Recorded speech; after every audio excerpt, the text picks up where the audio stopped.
I do want to put a disclaimer at the beginning of this video, letting you know that this is a trigger warning. You could possibly be triggered by something that I am saying, that Leon is saying. I don't want to scare you away from it, but just in case you have experienced gaslighting, you've been with a narcissist, this could be triggering for you. So viewer discretion is advised for this episode of The Luxury Dropout.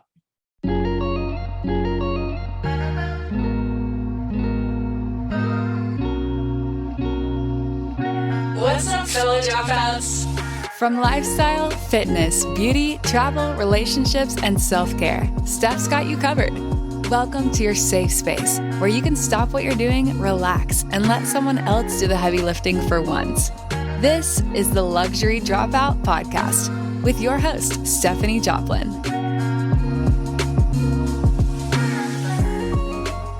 What's up, fellow dropouts? It's me, Stephanie Joplin, coming to you for another episode of the Luxury Dropout Podcast. Today, I spoke with one of the most interesting guests you will probably ever come across on a podcast.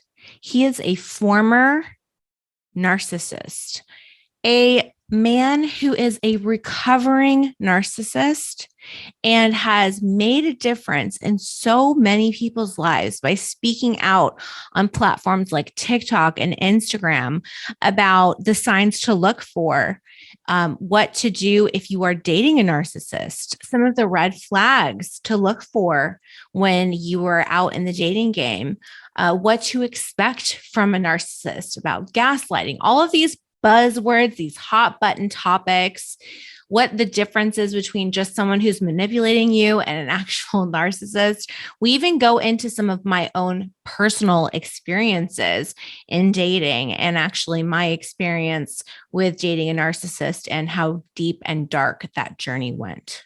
So without further ado, let's get right into it. This is a long episode, and debatable that it might need to be split up into 2 episodes because the content is that fire. So let's go ahead and welcome Leon Walker to the show. Leon is a 32-year Navy veteran. He is a Command Master Chief. So that is really the highest rank that you can get to in what he was doing in the Navy, in his sector of the Navy. He is an author, motivational speaker, TikTok and Instagram legend. He is booming. So I was so excited to sit down with him and really just hash things out and really just get into the mind of a narcissist and understand where these behaviors come from and really how to protect myself and how to best approach the dating world nowadays, because it's not fun out here in these streets anymore, you know? So you'll hear a lot of good information. And I think this one is very important for all women and all men to listen to, no matter what you identify as, no matter who your partner is. Even if you are in a great relationship, I highly recommend that you educate yourself on this subject because it is truly fascinating, truly important, something that is relatively new with regards to knowing about something that's relatively new when it comes to psychology and relationships. So I do think that taking this knowledge with you and being able to help a friend, hypothetically, it would be really important.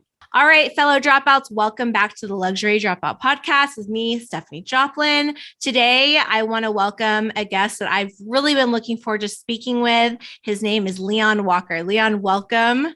Welcome to the Luxury Dropout. I'm so pleased to have you. Thanks for having me, Steph. I appreciate you having me. Yes. So we literally just met, quote unquote, about maybe a couple of days ago on social media, when one of the accounts that I follow posted one of your IGTVs, I believe it was, talking about how you are a reformed narcissist. And it just really piqued my interest because narcissism is such a buzzword today, even with the Gen Zers, all the way through to really the millennials. I don't know about really the older than me generation, they don't really talk about it a lot. If I talk about narcissism with my parents, they're like, what are you talking about? Right. But it's a hot topic, a hot button topic. And I think you really honed in on a subject it's triggering to a lot of people, but also they want to know more about it. So tell us the story about how you jumped online to start speaking about this. So what happened was I was always posting. I started posting on Instagram and Facebook back in 2016. Yeah. Just talking about life, and it started with fitness and things like that. Okay. And then I wrote my first book called Broken about my childhood, right? Because I was very, very dysfunctional, molested, had addictions at a young age, lost my virginity by the time I was 8. So I wrote a book about it, and then I was like, all right. And then I found a PR, and then a friend of mine read my book. He's like, man, I know a PR, man. You need a PR, and I'm like, I'll just write a book. I didn't think that I could ever write a book. Yeah. So I did a book tour in 2019, and then it started going from there. So I stuck with the childhood dysfunction thing and being molested and all this stuff, which is a big deal as well. Of course. And then all of a sudden, I just started talking about relationships last year. And then recently I said, let me just tell people really what happened to me, who I was, why I was cheating, why I was lying, why I was very deceptive, and how I messed up all of my relationships and my marriage. Yep. And then I posted a video about my narcissistic ways. I was afraid to really talk about it because I'm like, man, I've been talking on social media for years, but this one was really deep. And I'm like, whoo, but I had to face my truth. I had to face my issues, and God put me on this journey. I tell people, there was a time where I didn't believe in God, and I was believing in the devil because he gave me what I wanted, what I thought I wanted in life. And it was just making me sick, and I wasn't healing. I wasn't healing mentally or physically. And then going back to my PTSD and all the other issues I had when I was retiring, I was seeing psychiatrists, psychotherapists, psychologists, social workers, and nobody was giving me answers, but I knew something was wrong. And so by me posting the videos, I knew that, man, it started catching on and people want to know about these things. So that's why I was like, wow, I need to keep talking about this, because me being a narcissistic guy or having narcissistic traits and never being diagnosed by medical officials because they misdiagnosed me, I had to read myself. Right. I had to look up and research. And I'm like, man, looking at all these categories: malignant, covert, seductive, vindictive, vulnerable, narcissism. And I'm like, man, this is me. But I've been hiding this stuff for years. And I was wondering why I was messing up all my relationships, because I didn't know what was wrong with me. And so they misdiagnosed me. And now the videos help me help other people. And the videos are therapy for me, because people like, so how long you been in therapy? So I was in therapy for 7 months in 2015. But my therapy is talking to you. My therapy is helping men and women daily. So that helps me out. So that's where it started. Just start growing and growing and growing and growing. That's really amazing. And I know you've gotten a lot of support, but do you ever get any people trying to cancel you all the time, or not really? You've mostly support. Well, what happened was I haven't had anybody trying to cancel me, but I have not even a lot of women, a few women, they always say, oh, you triggered the hell out of me. And some will say, they'll say, you triggered me, but I need to hear this. And there was one lady that has a platform, and she's saying, there's a lot of men out there, this narcissistic group of men are doing certain things. I'm like, I'm not one of those dudes. Yeah. See, if I posted a video and was like, I've been talking about narcissism for a long time, but I haven't. I've been living that life. I've been talking about relationships, but I just didn't know why I was screwing them up. But I haven't had anybody try to cancel me yet. Okay, good. No. So they've been responding, but it hasn't been really brutal at all. No. Good. Okay. Thank God. Because I think it's such an important message, but you just never know how people are going to respond, especially men. I feel like men could come for you in a way and just be like, bro, what are you talking about? This is all psychobabble. You know what I mean? Like people don't really believe in psychiatry. So a lot of men don't believe in psychiatry. And usually those men need to do a lot of work on themselves. And so, when I talk about these things, I'm talking about myself. I would always, there was a time where I would always preface my videos and say, hey, I'm talking about Leon, because I would have guys say, man, you giving up the man code, and guys would unfollow me. But I stopped caring about this. So I don't even say, hey, I'm talking about me, but I do and say I'm in character and this is what I'm talking about. But yeah, they'll unfollow. I've had a lot of men reach out to me and say, hey man, thank you. This is really helping me, Wow. That's Yeah. amazing. Oh, that's so nice to hear. So I want to go back to the beginning and let everyone know that you spent 32 years, right? It was 32, right? In the Navy. And you're a commander in the Navy? Command Master Chief. So Command Master Chief. Yeah. Okay. But that's a pretty high rank, if I'm not mistaken. Yeah, that's just so what happens is the highest you can go in the Navy is Command Master Chief. Master Chief actually is E9, but then there's like 3 other levels from Command Master Chief. It's a Force Master Chief, a Fleet Master Chief, and then the Master Chief Petty Officer of the Navy. So the highest you can go is E9. Yes, and I reached that. Oh, wow. Okay, amazing. Congratulations. That's fantastic. Now, even before that, you talked about having a hard childhood. I know you and I have talked about your relationship with your mother being very strained and how she self-medicated. She probably had some sort of issues. You're not sure really what they were, but she was a little absent in terms of, not really noticing that things were going on with you, like with your babysitter, for example. Do you want to talk about that a little bit? Yeah. So when I started talking about this throughout my Navy career, I would talk a little bit about it because I was still embarrassed to say, hey, I was molested by my cousins first when I was 5. And then I was afraid to talk about losing my virginity at 8. Right. And I was afraid to talk about being addicted to porn at 7. So it was like, and then I was afraid to talk about a male member of my family touching my private area. So I was like afraid, but the further I moved up in the Navy, there were other people like me that had those issues. So I said, let me share a little bit with them and see how it works, how it helps them. So it started helping people when I was sharing my story. And then I became more confident in telling my story and seeing how it's helping people prevent them from committing suicide, because I too had suicide ideations as a child, 11 and 12 years old. But my mom didn't know because I was afraid. So when I did my book tour, I met a lot of people, a lot of psychotherapists, a lot of psychologists, and they were wanting to know about my story. And I started I started doing a lot of reading and research on child molestation and dysfunction, things like that, and how divorce affects a child. So I found out that 90%, and this number could be different by now, but I found out that 90% of the perpetrators are somebody you know or trust. And this was in 2019. I've heard that. Yeah. And I also found the key thing was 80% of the cases go unreported, right? Mm-hmm. And the people that I was interviewing with the podcasts, the TV shows, the radio interviews, nobody knew. And even the psychotherapists didn't know that why the 80% of the cases go unreported. My reasoning for not reporting and not telling on anybody is because, first of all, I didn't know how to report. Of course. Right. And then the main reason why I think a lot of people don't report is because when my babysitter was molesting me, she helped me with my pain of my parents fighting and arguing.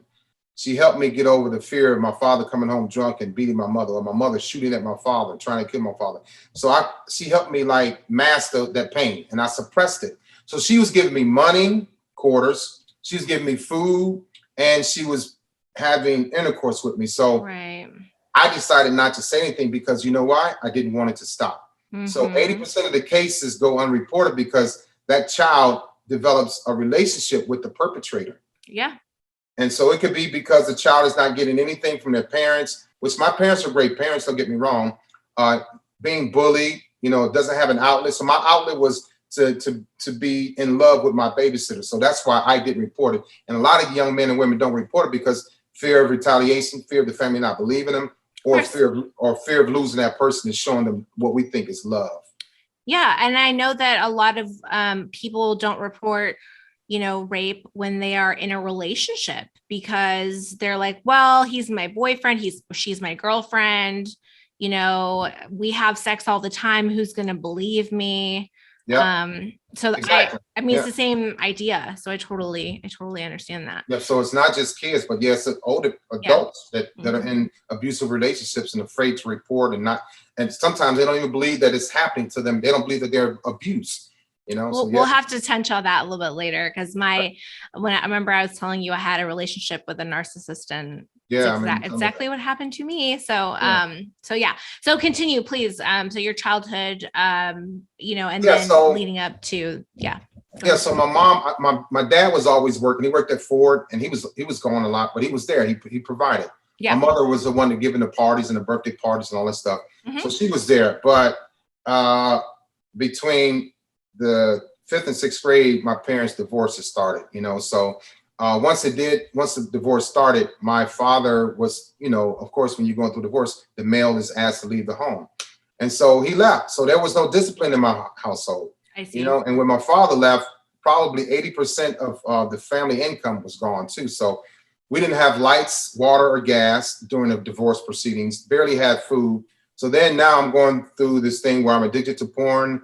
I'm being molested. I'm hungry. I'm angry. I have anger issues. Now I'm starting to steal. So everything was compounded by the time I was 12 years old, and then being bullied by a male member of my family. So once we lost our house in the 6th grade, my family was split up. That was really the end for me because I was on my own. I was sent to live with a lady that I didn't know, got to know her. And my mother and brother moved to a hotel, and my sister was sent across Cleveland to live with another lady. So by the time I was 12 years old, I was on my own. And my mother eventually got us back when I was like 13. But we were living in a 1-bedroom apartment. There was 4 of us. So from the 1st grade to the 6th grade, I wet the bed so much that I couldn't sleep in the bed. I was put on the floor. My parents that wasn't abuse, I didn't think, but I couldn't sleep in the bed because on the top bunk, I would always wet the bed and it was dripping down on my brother. So put me on the floor, and now I'm sleeping on a piece of carpet from probably the 1st grade to the 6th grade. Was that like anxiety induced, or do you remember? So what happened was I started getting therapy when I was 50 in 2015, right? Mm-hmm. And so the social worker was asking me a bunch of questions. I was in therapy for 7 months, like I said. Right. And she said, tell me about your childhood. And then I started telling her, and she said, do you realize that you were abused? I said, and even at 50, I didn't know. I didn't process that I was abused. I had no idea. Yeah. And she said a symptom of abuse is bedwetting. And that's when I found out, I didn't know. And so I was wetting the bed. I didn't either. I don't know if you, when you're wetting the bed, like, do you get a feeling of anxiety? Do you remember a feeling of anxiety at all? Yeah. Or do you remember anything? So it went from peeing in the bed to just peeing on myself when my father come home, Oh, wow. So the anxiety was there because when my father would come home, I love my dad. I still love my dad. He died in 1999 as an alcoholic. Yeah. But when he would come home, I knew something was going to happen. Either I was going to get a spanking or he and my mom was going to fight. So my anxiety levels were extremely high. Okay. So it was all of that. And it went from just peeing on myself to peeing in the bed to just peeing because that was my only outlet. And so, I had no control over it, but I didn't realize I was abused until I was 50. Yeah. Right. Well, and I have generalized anxiety. I didn't know what that was. And it runs in my family. And even from from kindergarten, I have a memory of being, now I can define it as anxiety, but I didn't know what that was until I was maybe 30, and I was like, why am I feeling this feeling in the pit of my stomach? Like I've got to go to the bathroom or, my heart races. I feel like I want to rip my skin off of myself. Yeah. And then I read about it and I was like, what is this? And then finally, oh, ding, ding, ding. It's anxiety. So, so a lot of things come with that. And I stopped washing up. I stopped brushing my teeth. My teeth had turned green. Yeah. As a kid. So that's depression. Yeah. And so think about it. I didn't know about depression. I didn't know about anxiety, PTSD, abuse, none of that. Here I am going through life just like, and then I joined the Navy later on and I'm just still going through life like this. The only thing is I started washing up, of course, started brushing my teeth, of course. I stopped peeing in the bed, but I still had these issues from my childhood that I never got help with, So yeah. But at the time, the stigma of having a mental disability, quote unquote, or a mental problem made you cuckoo, right? Like that you're crazy, or that's like the thinking of the older generations. And so I'm sure, like, if you had told your parents, "Hey, I have anxiety or I'm depressed," they would have been like, "Get out of here!" Like, right. Time out. Yeah. Right. And see, I'm glad you brought that up, because when you get a chance, look up the USS Stark, STARK, right? Okay. So I was 21 years old, and when you see it, when you pull up, you'll see a picture of a ship sinking. Yes. And it's on fire. So I was on a fire team on another ship on the USS Reed. We had to go render assistance to the USS Stark. We were in the Persian Gulf at the time for 4 months, and they got hit by 2 missiles. And I'm telling you the story because being the leader on a fire team, you had to go fight a fire, just like a regular firefighter. Yeah. But when we got there, we had to fight one fire. And when you look at the picture, you'll see the smoke coming from the ship. That's one fire we put out. But there were 37 men that were burned to death. Okay. And so you there was saw fingers. that. Yeah, it was fingers. Yeah, I had to actually go around with a plastic bag and pick up fingers, feet. Yeah. So you have no choice when you. Ooh. And so I tell you the story because I had to go see a psychiatrist then, right? Right. And of course. I was on that ship for 12 hours, putting bodies in body bags, picking up fingers, feet, peeling people off the deck that were burned to the deck. Ooh, peeling them off. God. And we peel them off. This part of the arm would come off. No. The face would come off. Yeah. So we just had to fill them up and keep going, and then put them in a body bag and then carry them. It's like it became my norm. So you can smell burned flesh. Have you ever smelled burned flesh before? Well, when I burned myself, yeah. I mean, not dead, not dead burned flesh. Yeah, this is a very distinctive smell. So anyway, after we left, they flew us back off of that ship. No, we called a boat from that ship to my ship, so that they can tow that ship back into Bahrain. Following, when I put back, I believe, in San Diego, we had to go see a psychiatrist. So I saw a psychiatrist for 2 weeks, and I stopped. So he said, either we can continue seeing you and then process you out of the Navy, or you can stay and keep taking medicine and try to remain in the Navy. I said, I'm not coming back, and I left. So my thing was, I didn't want to keep going to see the psychiatrist because people would make fun of me. They would call me crazy. Exactly. Yeah. And so that's when I knew something was wrong with me, because I still have nightmares because of that. And these pills, I have a bunch of pills that I take. Yeah, for sleeping disorders, nightmares. I didn't even know there was such thing as taking pills for nightmares, right? Yeah. So I didn't find out that I had this severe PTSD until 2015 when it misdiagnosed me with everything else, and PTSD. So I didn't want people to make fun of me about being cuckoo or crazy. I stopped going to the psychiatrist, and I kept this. Especially being military, too. Right. Not only the generation that you were in, but the military specifically. I feel like you get made fun of. You get, come on, like, what is it? Basically just saying, like, are you even a man? Are you? Right. Yeah. Like, and that's true. What's wrong with you? Yeah. Yeah. And you hear those things. So, and me, the type of person I was back then, I'm still this way, outgoing, social, funny, making jokes.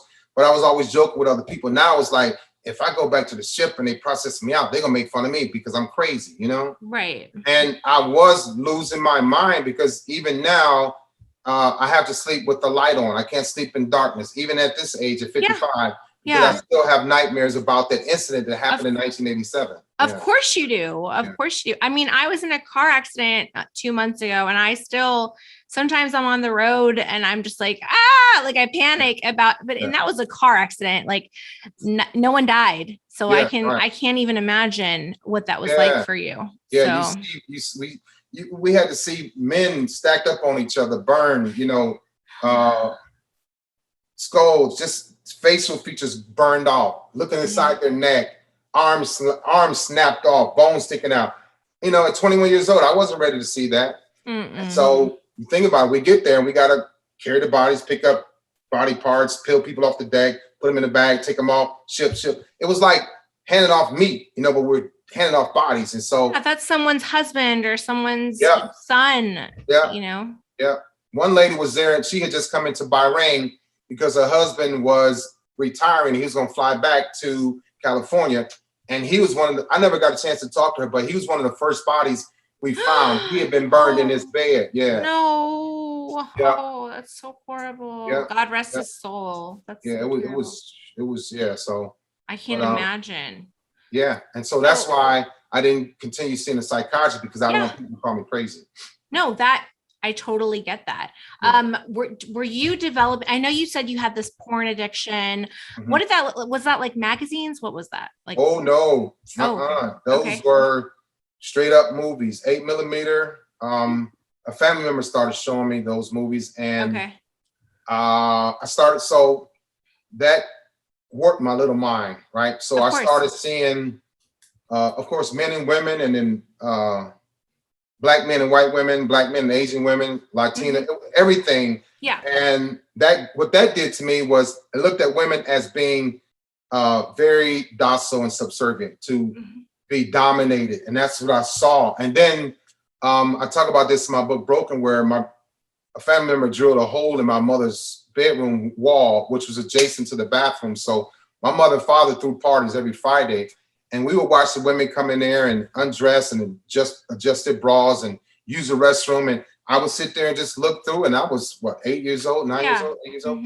And so, but that gave me, I started seeing things at a young age that I shouldn't have been seeing, the body parts of developed women. So now I'm seeing how women are looking at 30, 35 years old. So young girls my age couldn't do anything for me because I saw well-developed women instead of being with these young girls and, maybe riding a bicycle or playing sports, which I did.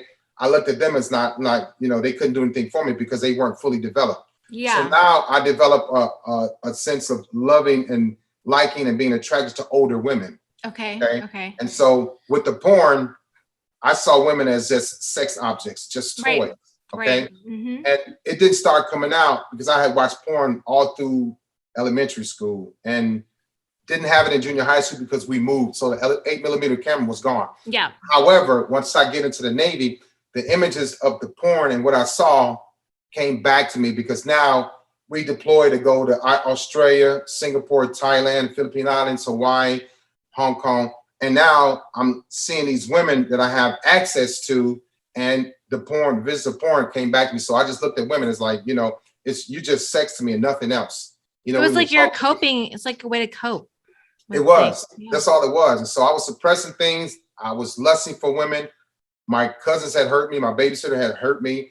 I didn't want to hurt women physically. I'm not a physical type of guy to hurt women, but I was hurting them verbally. And I was hurting them by dating them and leading them on, lying to them, deceiving them, And so I just used them as objects, as toys. That's all I knew. Like it kind of turned you on to degrade them a little bit, maybe? Yeah, because of when I was a child, I saw women being degraded. Yeah. And they would be smiling and then performing and smiling and performing. So I'm like, all right, this is what they do, This is what they like. Yeah. This is what they like. And so that coupled with losing my mom sending me to live with another lady, I had emotional issues, dealing with emotional dysregulation and detachment issues. So I didn't want to love. I didn't want to hold. I didn't want to hug. I didn't want to cuddle. I didn't want to hold hands because I lost that nurturing from my mom. So as I get older, I never regained that. And then I joined the military, and why should I hug a woman in the Navy? Or why should I hug a woman in Thailand? I'm not. This is just sex, and that's it. I'm not holding your hand. We're not going to cuddle.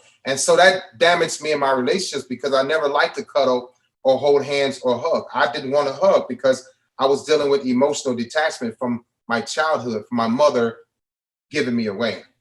Yeah. So so hand in hand with that, I want to talk about how, oftentimes, like for me specifically, and I'll speak for myself, I can't speak for everybody, but a lot of the times people will say that the best sex of their lives was with like the most toxic guy, right? Yeah. The most narcissistic guy. And that was what happened with me until I realized that it was because that was the only time I had his full attention. Yep. And his full, what I thought was love. And he was touching me, So like you said, he wasn't a holding hands type of guy either. Oh no, we're not gonna connect like that. We don't. And so the reason why narcissistic people are so powered up sexually is because that's a means of power over you. Right. Right. Especially if you say, hey, I like this, I like that. My last boyfriend didn't do this, didn't do that.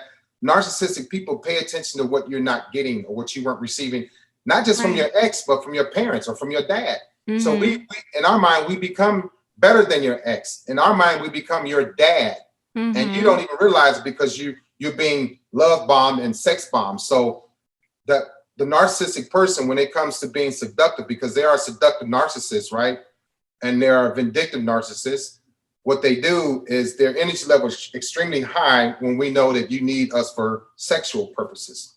So I study women in porn to hurt women outside of porn. Mm-hmm. I study women to understand her body better than she knew her body. So when I do that, I can control their mind. So that's what narcissistic people do. They study everything about you physically, mentally. They won't tell you because they want to win.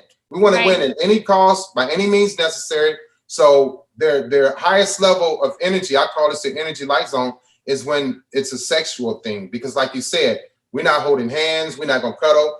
We just want to please you sexually because that does please us. Yes, but then we know that afterwards you want to cuddle. That's pleasing you.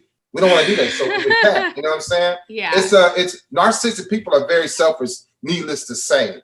Yeah. It's all about us. It's all about what we want. It's all about what you need and our ability to give you what you need just to control you. Well, it's interesting you say about the control because I'm sober, not that I'm an alcoholic or recovering. I just don't drink. I don't do drugs. I don't like the way it makes me feel. Mm-hmm. And I also don't like the taste of alcohol, for example. It's just not something I was ever into. Don't get me wrong. I went to UNLV for college, so I definitely drank, but not because I liked it, just because I was peer pressured into it. Right. So when me and my ex were dating, oftentimes, like if there was a night where we were staying in all night, he would make me because he wouldn't force it down my throat, but he was literally like, come on, do this. But there was like this drug called GHB, I think it was it? Yeah, it's a roofie, I think, right? Yeah, a roofie. Yeah. And so he's like, it'll just relax you. Like it makes you relaxed. And I'm like, oh, okay. Like, I guess I could try it. So he would like give it to me to make my inhibitions go away. Well, right. And then he would have more control over me. Oh, yeah. And then I almost got like not addicted to it, but addicted to us like having sex on it or, you know, being together on it. Cause he was so like loving to me on it because I think it just lowered his inhibitions and he was able to like express, you know, more, even if he didn't mean it, he just was able to be like, oh, I love you so much, Stephanie, you know, like you're the one for me, blah, blah, blah. I don't think he even meant it. I think it's just like, it was the drugs, like making you happy, like being on ecstasy or something. Right. So with that, it's like, what he did was, had you held on and told him, no. Yeah. Sometimes we find other people. Oh, he would have been really pissed off. Yeah. Yeah. They get mad because they don't like to be defeated. They don't like to say, for you to tell them no. And so if they have to add a roofie or anything else or lie to you, they're going to do whatever they need to do to feel like they are winning it and to feel like they had accomplished something, you know? Right. Mm-hmm. Yeah. And then too, you know, like he would do the domination kind of stuff in bed with the choking and things like that. And I was okay with it. I consented to it, but then there was one time where I wasn't consenting. He actually was in my home without my knowledge. He'd come inside. He was hiding in my guest room and I came in and he was like, why aren't you answering the phone? You know, cause as soon as I take the control away, he's like, that's not okay. That's not okay. So he's waiting for me in my home. So then so that for some reason, us fighting turned him on. So it was this. That's a turn on. Yeah, that's a switch because now it's like he triggered you and now he has to control the trigger and now he has to make it intense and keep it intense. And then this is as sick as this may sound, after that or during that, they're going to try to be very seductive while the argument is going on, while you're fighting. They get turned on. Then they start hugging you. Then they start kissing you. Next, you know, you're having sex. Yeah. Well, what happened was that I didn't want to have sex with him, but my body was reacting to, the whole relationship. So like, it's like my body wanted to have sex, but my mind didn't want to have sex. Right. And so when he grabbed me and he started touching me, he's like, "Oh, you're turned on, whatever." I'm like, "No, I don't consent. I don't want to have sex with you," like verbally, but my body's saying differently. So he took that as green light. And I tried to record it on my phone. He like threw the phone across the living room, and he ended up like choking me and having sex with me against my will. And, ultimately I did go to the hospital and I did report it. But funnily enough, the SVU detective was like, "Well, you just said you guys had sex the day before and you allowed him to choke you then. So like your marks on your neck could be from that." And I'm like, "Oh." Wow. And I literally told that officer, I said, "You're the reason why people don't report." I told him that straight up. Yeah. And he could be a narcissist too, because I tell you something. When you report it, and I'm not saying a lot of people like this, but I've seen people like this. When you report it to a certain person and they see the marks, that can turn them on too. Yeah, maybe. I don't know. Who knows? Yeah. So when I was writing my book in 2016, it was really graphic, right? I described the scene with my babysitter. The publishing company told me to pull it out because pedophiles can read it and get turned on. Ugh. Yeah. So but it's important to the story. Yeah, I did it. I did the best I could to convey what I was trying to say. But with self-reporting, those people can get turned on too. There's been doctors that have touched women that were raped or put them to sleep and touched them inappropriately. Yeah, so you just have to be careful with that too. Yeah. I tell you what, though, there is nothing exciting about a rape kit. Nothing at all. No, it is absolutely horrible. I'm like, please stop touching me now. Yeah. But, I think the funniest thing was for me for going to the hospital to report it. I was by myself because I didn't want to. My sister was 8 months pregnant or 7 months pregnant. I didn't want to tell her. And then my parents were obviously, wrapped up in their own thing. I was like, I'll just drive myself to the hospital. So when I got there, I was walking up to the desk and I was like, wait, I have to tell them what happened to me. Like I have to say the words, right? Yeah. And you don't, and like you said, you don't want to admit it to yourself because like that's your boyfriend, Yeah. But then you're just like, I have to say the word rape. Like I have to say that because otherwise they don't know the importance. No, they don't. You have to say those words. Just like now, dealing with the narcissists, you have to call yourself out. You have to say, I'm being abused. You have to say, I'm being stupid. I'm being used. I'm being lied to. But if you don't, you'll keep going. You think it's okay. And so you got to call yourself out. Definitely. Right. I've never talked about this publicly. People know that are in my inside circle. But I want to put this out there and just let people know that, I was manipulated. He was seeing another girl on the side that I was like, no, he's not. She's just being crazy. This other girl's just making it up. Yeah. And I remember he and I were in bed one time, just laying there. This girl walks in the door and she's just like, just so you know, like we had sex there earlier today. And I was like, no, whatever. No, you guys didn't.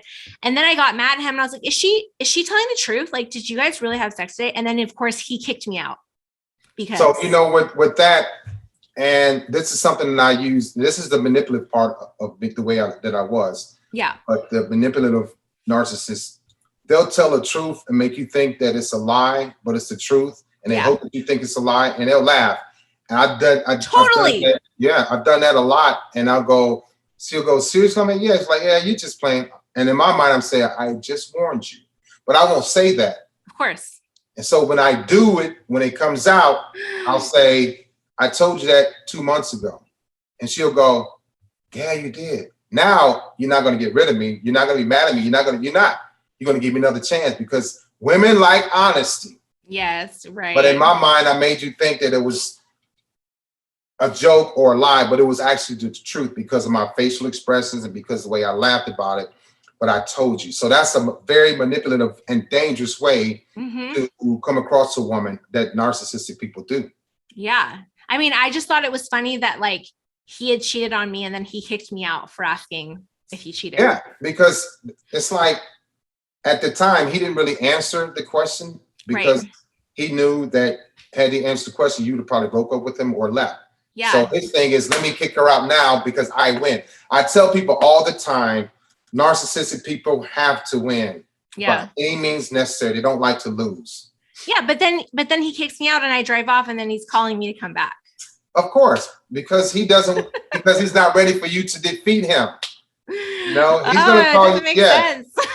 Yeah, it be said, right. They'll call you back because it's like you left, you got away. Yeah. She got away. It's like, here's the thing. They say a serial killer is somebody that kills 3 or more people. Right.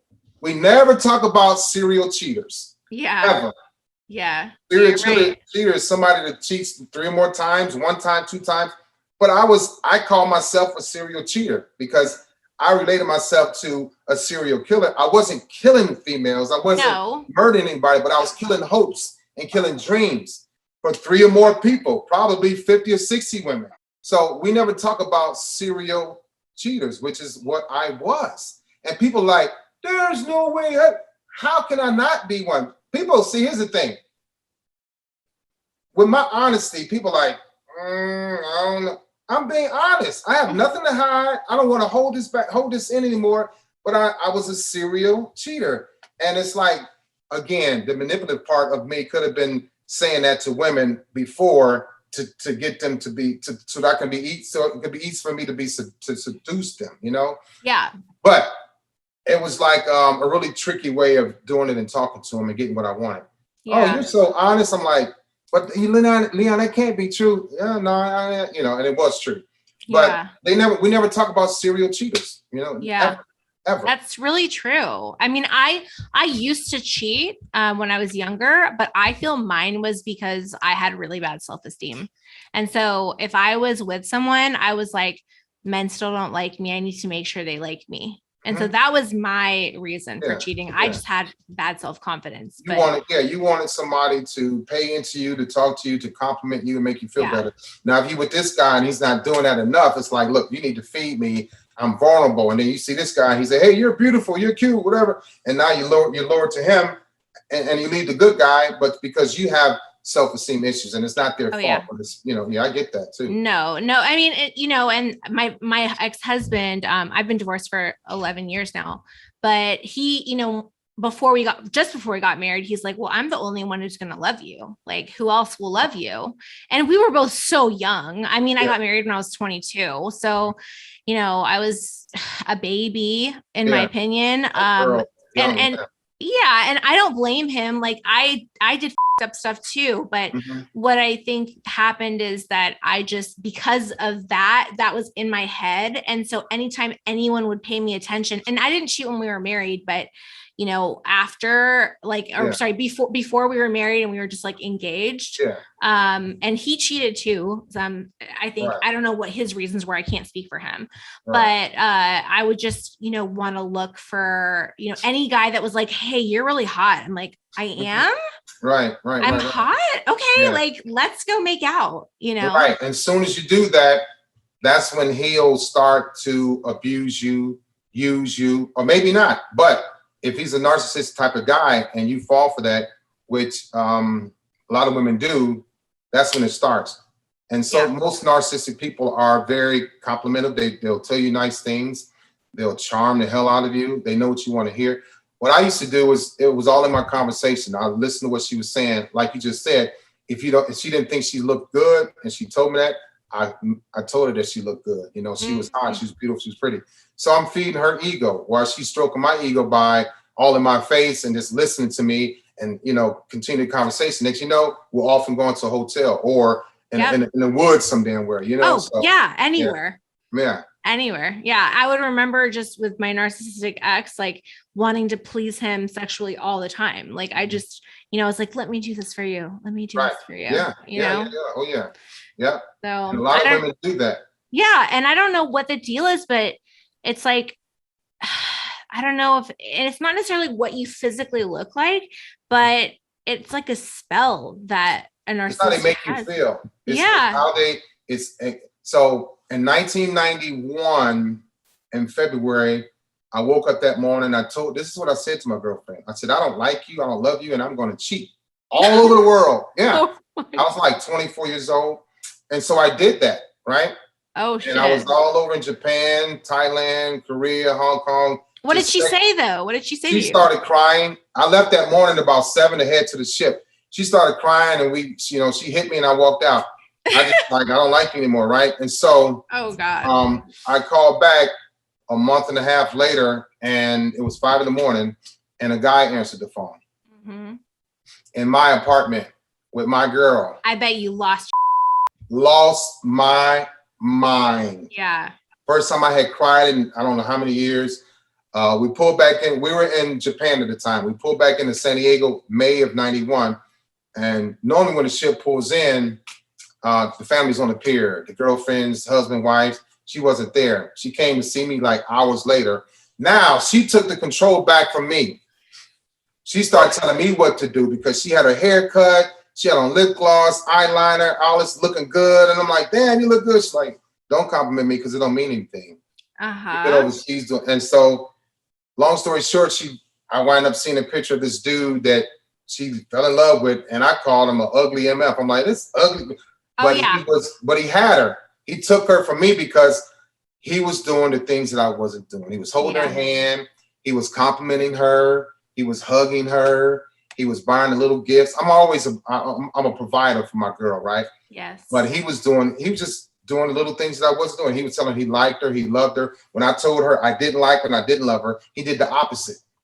So when I got older and got into my manipulative ways and my narcissistic ways, I started remembering what I did to my girl and what he did to her to take her, or I pushed her into his arms. So I started being very manipulative too back in the 90s. So I studied these traits. But yeah, when he started doing the things that I wasn't doing, he swooped her right off her feet and I was devastated. Yeah. Lost my mind. So. Surprise. Right. Oh my God. I bet you were so angry. Oh my God. That was like and I still talk about this now when I talk to people about relationships, about not hurting your girl, if she's vulnerable, because she told me she was vulnerable. And I'm like, I don't care about you people. Yeah. When a woman tells you that, listen, you got to step your game up. You got to change something. You got to, be more supportive of her and understand and listen, communicate. I wasn't doing any of those things because I'm like, we both look good. Sex is great. That was it. Yeah. I wasn't doing anything else. I could take her out on a nice weekend.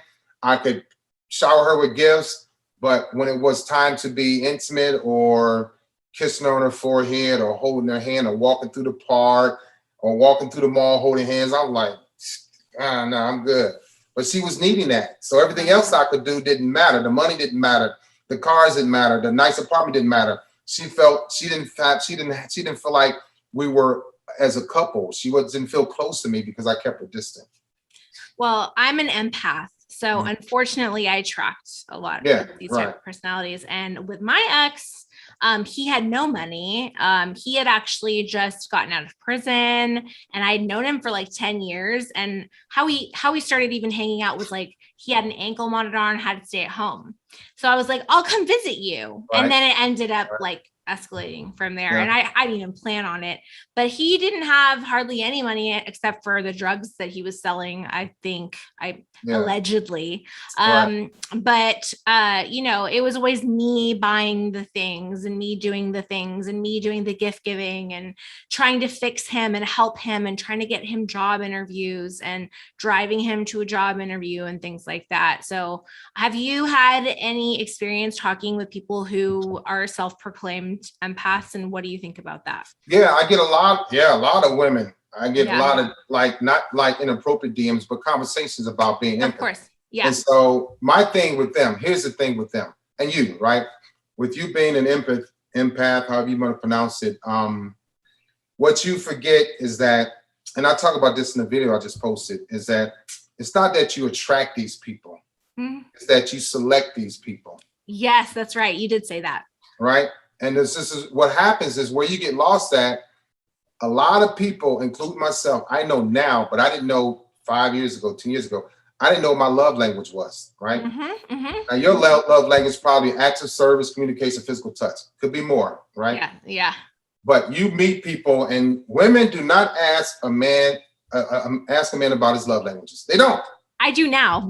You do now. Before right? I didn't. Yeah. Right. And so if he says, well, Oh, my love language is receiving gifts. Probably selfish as hell. 9 out of 10, it's physical touch. Like literally. Physical touch. Okay, right. Physical touch. And that's for him, not for you. No, that's what he likes to receive. Yeah. Right. And if he stops there, you can believe that you're not gonna get much out of that relationship. No, you're in one box. That's right, one box. Again, we talk about the narcissistic, the seductive narcissist energy level is up when his love language is physical touch. Yeah. Right? Because that's what he wants to do, what he wants from you, how he wants to control you. So the physical touch goes into his narcissistic trait of being seductive, of being manipulative. So they all intertwine with each other. And so a lot of women never ask the man what his love languages are. I do now. So that's a great conversation because you get to know a person, whether you're compatible, you have energy, you're not compatible, you don't have chemistry, you have chemistry, whatever.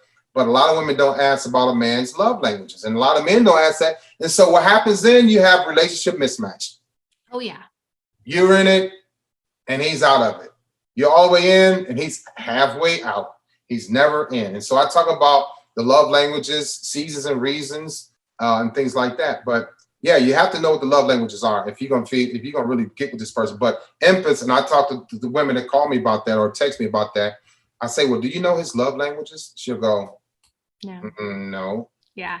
Because you're a giver, you're a provider. Yep. You support, you protect, and you giving this to a person that's pretty much a 35-year-old child. Yeah. And then when it comes at the end, when he's all running around and leaving you, and you giving him everything, and he doesn't want to stay in a relationship, and he's cheating, you're like, well, what happened to me? What did I do? Women always say, what did I do wrong? Nothing. What's wrong with me? Nothing. You Right. didn't do anything wrong. Right. It's this person that you chose. It's not that you attracted that person. You selected that person. Yes. And now you want to rehabilitate them. You want to train them. You want to nurture them back to good health. And here you are, your heart's broken. You got wrinkles under your eyes. You got bags. You don't think you're pretty anymore. You make yourself unhealthy. You're eating garbage. You're not working out. You're drinking. You're smoking. All because this person you selected, you try to rehabilitate, you know? Yeah. I get that a lot. I mean, that's one of the main things I get in my DMs about why doesn't he like me? Why doesn't he love me? He's incapable of loving you. I'm sure our listeners right now are feeling personally attacked by what you're saying. And so I get that. I'm like, look, I am not trying to trigger anybody. No, I know. I'm telling y'all the real deal, the truth. When I first did that video, and it's like, you triggered the hell out of me. I'm like, look, I can't help it. I'm going to tell you my truth. I'm going to trigger you, not on purpose, but what I'm telling you is the truth. And you're going to see it because everything I've done, majority of women in this world have experienced. Yeah. Well, you need to be self-aware. I mean, I used to say my love language was words of affirmation, but it is not. Right. I thought it was because I love to hear all the sweet, sticky stuff. Yeah, but that's not my real love language. I like quality time. Quality time. Yeah. And I talk about that too. But a lot of the empaths they give me, they contact me. What's wrong with me, Leon? Why does he like me? Why did he go to this other woman and not me? Sweet sugar. Right. It's not you. It's not you. A lot of times we go, and I did this. Let me just say me.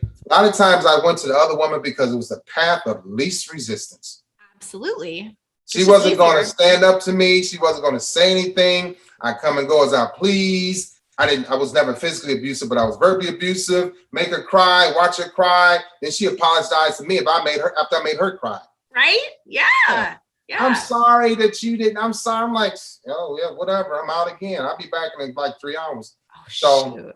Yeah. And then when I met a woman that didn't take that from me, I was very uncomfortable. Oh yeah. I didn't like it. I was like, oh, I feel like a little boy. I don't have any control, So the only thing they're going to do is cheat. They're going to go find somebody that's going to stroke their ego, build them up, make them feel good, all because of he met a woman that was good for him, good to him, strong, supportive, all of that. But narcissistic people can't handle that. Why do you think the roller coaster, the cycle, that 6 cycle of toxicity, why do you think it's so addictive? Because they're giving you a little bit of what you want, and you like, oh, this feels good. Then they disappear because your last boyfriend didn't do, like I told you earlier, we listen to what you say. Yeah. Listen to what your last boyfriend, your ex-husband didn't do. Listen to the fact that your dad wasn't there. You don't know how to do this. You know, you want a daddy. You want to look up to a man. You want to take care of a man. Your father was gone. You feel like, you know, he's been absent all your life. You don't know how to, you know, understand a man. So he'll tell you, hey, this is what you need to do. And now he's teaching you because you want your dad to teach you, but he couldn't because he was gone. He died. He was in jail. He was on drugs. But your mom is saying this, and this. But you say, Mom, you chose my dad, so how can you tell me? Now you want to listen to this guy, right? Mm-hmm. So it's that they give you a little bit, make you feel good. They stroke your ego. It's all playing on all of your emotions. Well, are you talking about like breadcrumbing, or because I'm talking about that cycle of, you know, like it's super high and then it's super low, right? So when it's super high, that's when he or she are at their best, right? And then what happens is they feel themselves getting close to you. And then they move out the way and you fall and hit the ground. Boom. Like then your analogy with the amusement park. There you go. Right. The amusement park, playground, that's exactly what it is. Yeah. But then we'll come back and get you. So you feel like, oh, okay, he's still here. He does like me. And we hold you and pick you up. And then right when we feel like we get a little close to you and you get a little too comfortable, hey, I need to put you on the sliding board, or I need to put you on the merry-go-round, or I need to put you on the seesaw. I feel like I'm laughing so I don't cry or something. You know what I mean? It's just So I'm telling you this because I was that guy where I'm like, I didn't want to. So it always goes back to our childhood, being emotionally detached, dealing with emotional dysregulation. Scared to love, scared to hold, scared to get close to you because, hey, my mom left me, so you're going to leave me one day. Mm-hmm. So I'll get so close, I'll draw you in. I'll make you feel good to make me feel good. And when I feel like I'm getting too comfortable or you're getting too comfortable, you call me babe, you text me all day. No, I got to cut this stuff out. Oh. Boom! Get off the sliding board. Fall in, get off the merry-go-round. Bump your head. I'll come back and save you. Let me hold you. Let me nurse you back to health. Okay, baby, I'm sorry.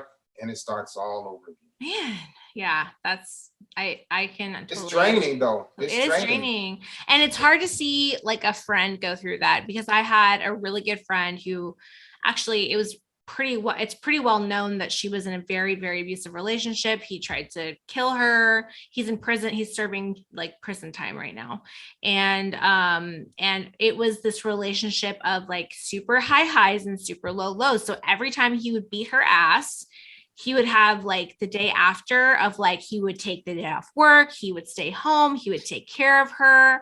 He would massage her feet. He would get her blankets. They would watch their favorite show and it was fine for a week. And then he would like bang her head against the, you know, the dash of the car and knock her teeth out again. And that was just like, I saw something cycle. Like that. Yeah. That was like his MMA fighter and his that's pretty who it is. Yeah. I saw it and I was like, how do you hit a woman? First of all, not just like, like beat her like a guy. Yeah. And she's very, very tiny. She's like 5 foot, maybe at the time she was 105 pounds and he was easily walking around 200, 210 at the time. Yeah. And he's a, MMA fighter. Yeah. Yeah. I read that. Me and my sister, matter of fact, my sister and I just talked about that a couple of months ago. I was like, did you see this? I'm like, Jesus. But yeah. So it's a vicious cycle. It's cat and mouse. They have fun with it. And then when a narcissistic person becomes drained and participating in that, they'll find a different person because a different person is starting over with new energy with them. Right. Exactly. And actually he found a wife from prison. So he's married now. Of course. And the woman has a son, I think, or a daughter. I don't know, but it has a kid and, brings the kid to the prison to see him. I'm just like, my mind is like, I can't. I saw his name in Tattoo War Machine. I was like, yeah. Yep. And he, well, I don't know what he did to cover it up, but he had her last name like right here across forever.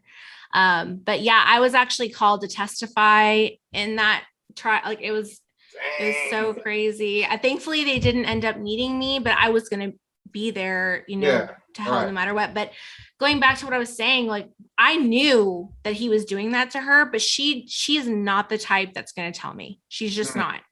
And I knew, like, he was verbally abusing her because I heard it myself firsthand. I was in the car with them when they would fight, and he would just talk so ugly to her. But she wouldn't. Yeah. And so when the district attorney's like, did you ever see any bruising? I'm like, yeah, but it could have been from the coffee table. Like, I don't have firsthand account of, you know, him physically hitting her because he hit it. So that's a whole different other ball game. Obviously mine, you know, my narcissistic relationship was different because he'd never hit me physically. Yeah. Well, I never hit any of my girlfriends either, but it was, like I used to pride myself on saying, you know, I'm not taking her money. I don't want to give some, but I was taking her heart. You know what I'm saying?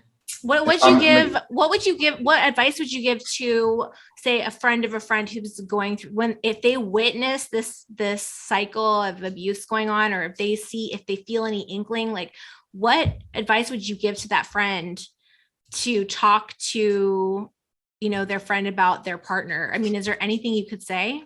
Yeah. I mean, you have to give her examples of other people that have gone through this, right? You have to tell her about the end result, which could be death, mental health issues, drugs, being permanently scarred. Somebody may throw acid in your face, make you look ugly so that nobody else will have you. Yeah, you got to be real with them because they do those things, you know, cutting her hair, things that happen to your friend, you know. So the end result, you got to paint a picture for people. That's a wrap for this episode of The Luxury Dropout. Make sure to visit stephaniejoplin.com to find all of Steph's episodes, including full podcast descriptions and photos of her guests. Until next time, besties.